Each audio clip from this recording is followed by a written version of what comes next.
ఒక చిన్న గ్రామంలో రాము అనే బాలుడు ఉండేవాడు. అతను చాలా అల్లరి చేసేవాడు. పెద్దల మాట వినేవాడు కాదు. ఒకరోజు తన తప్పిదం వల్ల గ్రామంలోని ఒక విలువైన వస్తువు పాడైంది. అందరూ అతనిపై కోపంగా ఉన్నారు. ఇంత పెద్ద తప్పు చేశావు, నీకు శిక్ష తప్పదు అని గ్రామ పెద్దలు చెప్పారు. భయంతో రాము ఇంటికి వెళ్లి ఏడుస్తూ కూర్చున్నాడు. తన తప్పు వల్ల అందరూ తనను ద్వేషిస్తున్నారని అనుకున్నాడు. కాని అతని తండ్రి అతని దగ్గరకు వచ్చి, నువ్వు తప్పు చేశావు, కాని నేను నిన్ను ప్రేమించడం ఆపను అని చెప్పాడు. మరుసటి రోజు గ్రామ సభలో తండ్రి లేచి నిలబడి, నా కుమారుడు చేసిన తప్పుకు అవసరమైన నష్టాన్ని నేనే భరిస్తాను అని ప్రకటించాడు. తండ్రి తన సొంత డబ్బుతో నష్టాన్ని పూడ్చాడు. గ్రామస్థులు ఆశ్చర్యపోయారు. రాము కళ్లలో నీళ్లు వచ్చాయి.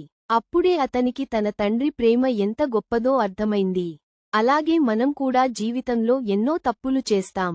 అయినప్పటికీ దేవుడు మనలను ప్రేమించడం ఆపడు. అందుకే ఆయన తన కుమారుడైన జీసస్ క్రైస్ట్ను ఈ లోకానికి పంపి, మన పాపాల భారాన్ని ఆయనపై ఉంచాడు. మనం ఆయనను విశ్వసిస్తే క్షమాపణ మరియు నిత్యజీవాన్ని పొందగలం. నిజమైన ప్రేమ తప్పులను మాత్రమే చూడదు, ఆ తప్పుల నుండి రక్షించడానికి త్యాగం కూడా చేస్తుంది. అదే దేవుని ప్రేమ.